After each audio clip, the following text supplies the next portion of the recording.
आओ बहू, घर के अंदर आओ, इस घर में तुम्हारा स्वागत है। कल्याणी के कहने पर उसकी दोनों बहू गृह प्रवेश के बाद घर के अंदर आ जाती हैं। दोनों ही लंबे घूंघट में खड़ी होती हैं।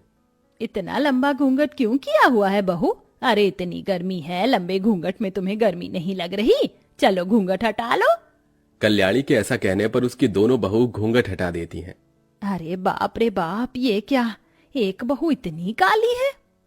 कल्याणी की छोटी बहू बहुत ज्यादा काली थी, तो वहीं उसकी बड़ी बहू बहुत ज्यादा सुंदर और गोरी थी।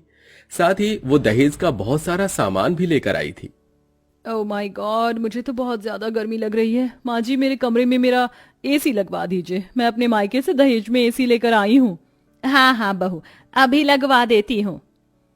और ये जितना भी मेरे दहेज में सामान आया, ये सारा सामान मेरे ही कमरे में होना चाहिए, ठीक है माँ जी? अरे बहू, ये तेरे दहेज का सामान है तो तेरे कमरे में ही जाएगा, तू चिंता क्यों करती है? मैं अभी ही सब कुछ सेट करवा देती हूँ। हरिया गगन, कहाँ हो तुम दोनों? जी मालकिन।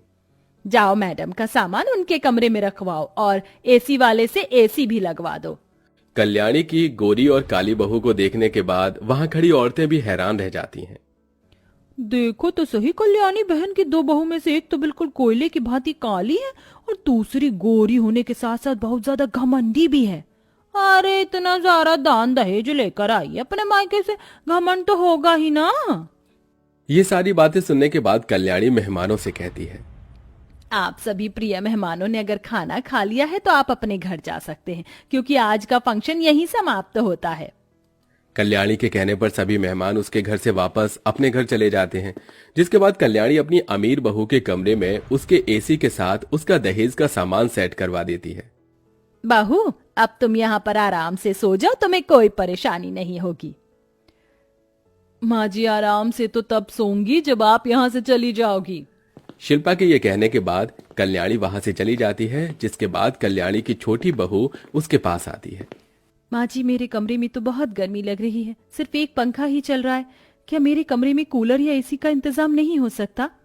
अरे देखो तो सही, कितने रौब से बोल रही हैं। अरे पंखा कूलर क्या तू अपने दहेज में लेकर आई थी, जो लाडो रानी इतने प्यार से मांग रही हैं? लेकिन जेठानी जी के कमरे में तो लगा है एसी। अरे उसके कमरे में तो लगेगा ही, क्योंकि वो दहेज में AC, fridge, cooler, sofa set सब कुछ लेकर आई है। लेकिन तू क्या लेकर आई है? अगर तुझे इतना ही शौक था तो अपने मायके से दहेज क्यों नहीं लेकर आई? माँ जी, आप ऐसी बातें क्यों कर रही हो? आप तो सब जानती हो कि मेरे माता पिता कितने गरीब हैं, कितनी मुश्किलों से उन्होंने मेरी शादी की थी। अरे हाँ, पता था कि तेरे माता पिता गरीब हैं, लेकिन इतने फकीर हैं यह नहीं पता था कि अपनी बेटी को एक जोड़े में ही भेज देंगे। कल्याणी इस तरह ताने सुनाकर वहां से चली जाती है। जिसके बाद बेचारी सलोनी को अपनी सास की बातों का बहुत बुरा लगता है। हे भगवान, तूने मुझे ऐसा क्यों बनाया? काश कि तू मुझे थोड़ा सा अमीर ही बना देता, नहीं तो मेरे इस काले रंग को दूर करके मुझे गोरा ही बना देता। कम से कम मुझे अपने ससुराल में ये जिल्लत भरी जिंदगी तो सहन नहीं करनी पड़ती। सलोनी रोते हुए अपने कमरे में चली जाती है, जहां उसे एक पंखे के नीचे ही गुजारा करना पड़ता है। ऐसे ही वो दिन बीत जाता है। रात को जैसे तैसे सलोनी गर्मी में सो जाती है, तो वहीं घर की बड़ी बहू अपने एसी वाले कमरे में चैन की नींद सोती है। अरे सलोनी, तुम आ गई, लेकिन तुम्हारी जेठानी कहाँ है? माँ जी, जेठानी जी तो अभी सो रही हैं। अच्छा, अभी तक उठी नहीं? रुको, मैं उठा कर लाती हूँ। कल्याणी अपनी गोरी बहू के कमरे के बाहर दरवाजा खटखटाती है। अरे शिल्पा बहू, अभी तक उठी नहीं हो? चलो जल्दी से उठ जाओ। शिल्पा अपनी सास की आवाज सुनने के बाद नींद में उठकर दरवाजा खोलती है। क्या हुआ माँ जी, क्यों इतनी सुबह सुबह मुझे जगाने के लिए आ गई? बहू, अपनी पहली रसोई की रस्म के लिए तैयार हो जाओ, मैं तुम्हारा नीचे इंतजार कर रही हूँ। शिल्पा ये सुनते ही कल्याणी के मुंह पर ही दरवाजा बंद कर देती है। शादी हुए देर नहीं होती और सास अपने रंग दिखाना शुरू कर देती हैं। शिल्पा ऐसा सोचकर पहली रसोई के रस्म के लिए तैयार होने लगती है। जब तक वो अपने कमरे में होती है तो उसे गर्मी नहीं लगती, लेकिन जब वो अपने कमरे से बाहर आती है तो उसे बहुत गर्मी लगने लगती है।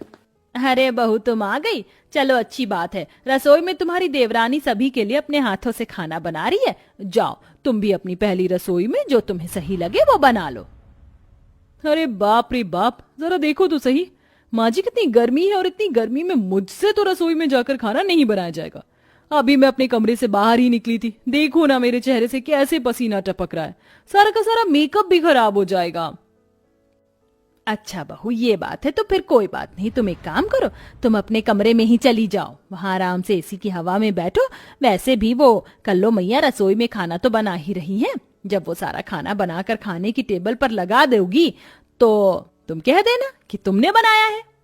कल्याणी के ये कहने पर उसकी बड़ी बहू बहुत खुश होती है। अरे वाह माँ जी, आप तो बहुत अच्छी हो। चलो फिर ठीक है, मैं अपने कमरे में जा रही हूँ आराम करने, जब खाना बन जाएगा तो आप मुझे आवाज लगाकर बुला लेना। शिल्पा ऐसा कहकर अपने कमरे में चली जाती है, जहां वो मस्त एसी की ठंडी ठंडी हवा खाती है, तो वहीं बेचारी सलोनी पसीने में भीगते हुए रसोई में खाना बना रही होती है। हे भगवान, कितनी गर्मी लग रही है, बहुत पसीना आ रहा है, मेरे तो कपड़े भी गीले होने लगे पसीने की वजह से। सलोनी को अपनी पहली रसोई में इतनी गर्मी लगती है कि उसे कई बार तो हवा खाने के लिए बाहर हॉल में पंखे के नीचे आना पड़ता है। वो ऐसा 2 से 3 बार करती है। जरा सा भी खड़ा नहीं होया जा रहा है, ऐसा लग रहा है जैसे किसी भट्टी में बैठी हूँ और खाना बना रही हूँ। कहीं खाना बनाते बनाते गर्मी में मेरी ही कोई डिश ना बन जाए। सलोनी इस तरह गर्मी में परेशान होकर अपनी पहली रसोई की रस्म जैसे तैसे करके पूरी करती है। वो खाने में गुलाब जामुन, रसमलाई के साथ साथ मटर पनीर की सब्जी, आलू पूरी और रायता बनाकर टेबल पर लगा देती है। तभी उसकी सास कल्याणी अपनी गोरी सुंदर बहू को बुला लेती है। सब लोग खाने की टेबल पर बैठ जाते हैं और खाने की तारीफ करने लगते हैं। अरे वाह, आज का खाना तो सच में बहुत स्वादिष्ट बना है। क्या बात है, ऐसा मन कर रहा है कि खाना बनाने वालों के हाथों को चूम लूं। सच कहा मयंक, खाना तो बहुत अच्छा बना है। आखिर किसने बनाया है? ऐसा खाना सुंदर सुंदर हाथ वाली बहू ही बना सकती है, यानी कि मेरी प्यारी बहू शिल्पा, इसी ने सारा खाना बनाया है। ये सुनते ही सलोनी के तो पैरों तले जमीन खिसक जाती है। वो हैरान होकर अपनी सास को देखने लगती है। अरे ये क्या, माँ जी को सब पता है कि सारा खाना मैंने बनाया, उसके बाद भी इन्होंने सारे खाने पर मेरी जेठानी का नाम रख दिया। माँ जी ऐसा क्यों कर रही हैं? सलोनी हैरान हो चुकी थी, उसे तो कुछ समझ ही नहीं आ रहा था। इतने में कल्याणी उसे डांटते हुए कहती है, अरे तुम क्या खड़ी हो, एक काम ठीक से नहीं करती हो, देखो रसोई में अभी गंदगी हो गई है, उसे साफ करो। कल्याणी के ऐसा कहने पर सलोनी की आंखों में आंसू आ जाते हैं और वो रसोई में जाकर रसोई साफ करने लगती है, जिसके बाद वो अपनी किस्मत पर रोने लगती है। मुझे नहीं पता था कि गर्मी में इतनी मेहनत से खाना बनाने के बाद भी सारा क्रेडिट मेरी गोरी जेठानी ले जाएगी। ये तो सरासर नाइंसाफी है मेरे साथ। सलोनी को ही गर्मी में सारे काम अकेले करने पड़ते हैं, जिसके चलते सलोनी बहुत ज्यादा थक जाती है और वो कुछ दिनों के लिए अपने मायके चली जाती है।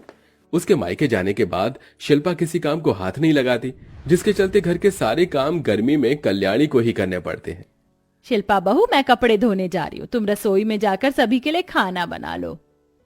आप क्या पागल हो गई हो? इतनी गर्मी में मुझसे खाना नहीं बनेगा, अपने आप बना लो। और हाँ, एक बात और सुनो, मैं कोई इस घर की नौकरानी नहीं हूँ कि कोई भी काम आप आकर बता दोगी मुझे।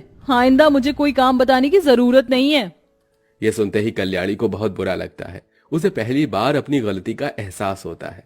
ये क्या, जिस बहू को मैंने पलकों पर बिठाकर रखा, आज उसने मेरे साथ ऐसा किया। और जिसे मैंने कुछ नहीं समझा, वो मुझे घर में एक काम को हाथ तक नहीं लगाने देती है।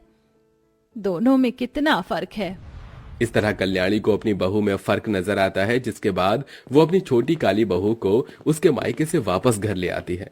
वो उसके कमरे में एसी भी लगवाती है और साथ में वो अपनी दोनों बहू के काम भी बांट देती है, जिसके चलते सलोनी के साथ साथ शिल्पा को भी घर के काम करने पड़ते हैं। अब दोनों बहू एक समान घर में खुशी खुशी रहने लगती हैं।